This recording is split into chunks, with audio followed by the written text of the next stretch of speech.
Finally the wait is over. কাল থেকে শুরু হতে চলেছে ওয়ার্ল্ডের বেস্ট ফ্র্যাঞ্চাইজি ক্রিকেট লিগ, যেটা হচ্ছে আইপিএল, যেখানে খেলার জন্য প্রতিটা প্লেয়ার দেশের বিদেশের তারা অপেক্ষা করে থাকে। বিদেশের প্লেয়ারদের কাছে তাদের ফ্র্যাঞ্চাইজি লিগ খেলা মানেই তারা অলওয়েজ চায় যে আইপিএল খেলতে। অবশ্যই গ্ল্যামারাস লিগ, প্রচুর টাকা পাওয়া যায় এখান থেকে। 18th সিজন আইপিএল এর। এটা ওয়ার্ল্ড ক্রিকেটকে বিসিসিআই প্রথম দেখিয়েছিল যে কিভাবে একটা ফ্র্যাঞ্চাইজি লিগ অর্গানাইজ করা যায়। তার আগে ফ্র্যাঞ্চাইজি লিগ হতো না, 2008 থেকে প্রথমবার হয়েছিল, 2008-এ। তো এই লিগ এর যে পপুলারিটি, এটা কোনো ব্যক্তি বিশেষের জন্য কিন্তু নয়। যেমন ধরুন 2008-এ যখন শুরু হয়েছিল তখন Sachin, Sourav, Sehwag, Gambhir, Matthew Hayden, Adam Gilchrist, Shane Warne, Muralidharan, এদের জন্য মনে করা হতো যে লিগটা পপুলার হবে। কিন্তু আবার যখন তারা চলে গেলেন, তার জায়গায় সেই জায়গাটা ফিল আপ করলেন রোহিত, বিরাট, MS ধোনি, জসপ্রীত বুমরা। আবার এনারা যখন ছেড়ে যাবেন তখন অতি অবশ্যই শুভমান গিল, জয়সওয়াল, হর্ষিত রানা, রিঙ্কু, এরা সেই জায়গাটা নেবেন। প্লেয়ার আসবে, প্লেয়ার যাবে, কিন্তু আইপিএল এর পপুলারিটি যেমন ছিল তেমন আছে, ঠিক তেমনটাই থাকবে। তো কালকে মেগা ওপেনিং ইডেন গার্ডেন্সে মুখোমুখি হচ্ছে কেকেআর ভার্সেস আরসিবি। গত বছরে যখন এই দুই দল ইডেন গার্ডেন্সে মুখোমুখি হয়েছিল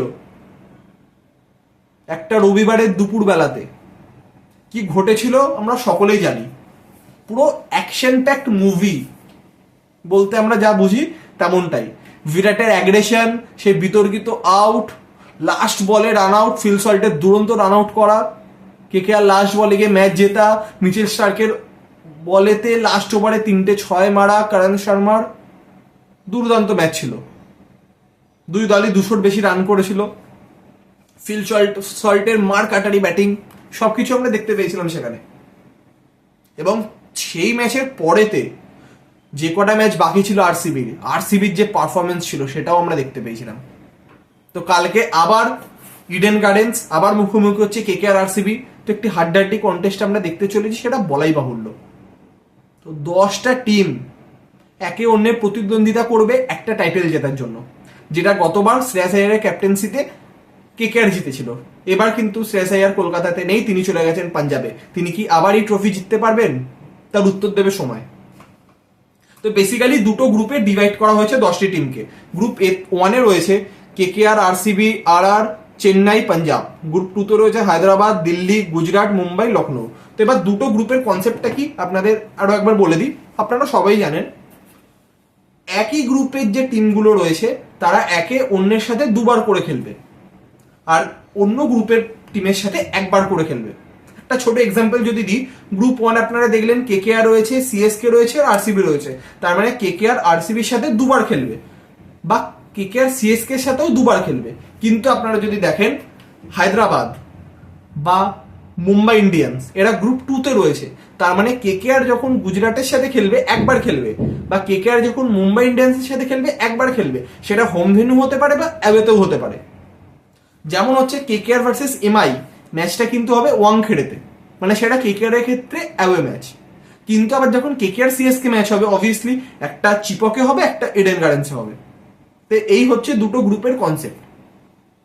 তো গত বছর আমরা দেখেছি ইম্প্যাক্ট রুলের যে কনসেপ্টটা বিসিসিআই এনেছিল, এই বছর তারা এনেছে যে স্যালাইভা ইউজ করা যাবে, যেটা প্যান্ডেমিকের পর থেকে আইসিসি ব্যান্ড করে দিয়েছিল। কিন্তু বিসিসিআই এবছর জানিয়ে দিয়েছে যে আইপিএল এ ইউজ করা যাবে স্যালাইভা, এবং সেকেন্ড নিউ বলের একটা অপশন তারা রেখেছে। আম্পায়ার যদি মনে করে অত্যাধিক ডিউ ফ্যাক্টর আছে, তাহলে 11 ওভারের পর থেকে কিন্তু সেকেন্ড নিউ বল ইউজ করতে আম্পায়ার অ্যালাউ করবেন। এবার দেখার এই পুরো বিষয়টিকে আম্পায়ার কিভাবে হ্যান্ডেলিং করবেন।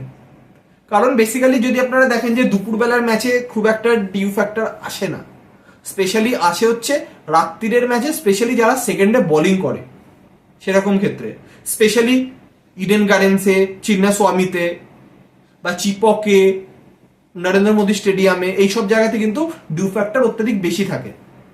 তো এবার দেখা যে পুরো বিষয়টিকে কিভাবে হ্যান্ডেল করবে আম্পায়াররা, কারণ তাদের সিদ্ধান্তই চূড়ান্ত। তো কাল থেকে শুরু হতে চলেছে 2 মাসের ক্রিকেট ফেস্টিভ্যাল, 2 মাসেরও বেশি সময় ধরে। 22 ম্যাচ ওপেনিং এবং 25 মে হচ্ছে ফাইনাল। দুটো ম্যাচই ওপেনিং এবং ফাইনাল, দুটো ম্যাচই ইডেন গার্ডেন্সে। তো কালকে থেকে শুরু আইপিএল। তো প্রতিটা ম্যাচের বিস্তারিত আপডেট নিয়ে প্রতিদিন আমরা আলোচনা করব। প্রতিটা ম্যাচে বিস্তারিত আপডেটকে আপনাদের সামনে তুলে ধরার চেষ্টা করব। তো অতি অবশ্যই যারা ইউটিউব থেকে দেখছেন চ্যানেলটিকে সাবস্ক্রাইব করে রাখবেন, এবং যারা ফেসবুক থেকে দেখছেন অতি অবশ্যই পেজটিকে ফলো করে রাখবেন টোটাল আপডেট পাওয়ার জন্য। তো আজকের মতো এতটাই, আবার দেখা হবে কালকের ভিডিওতে। এবং অতি অবশ্যই ভিডিও শেষ করার আগে একটি কথা, আপনাদের পছন্দের টিম কোনটি এবং আপনারা কোন দলকে সাপোর্ট করবেন তা অতি অবশ্যই কমেন্ট করে জানাবেন। তো আজকের মতো এতটাই।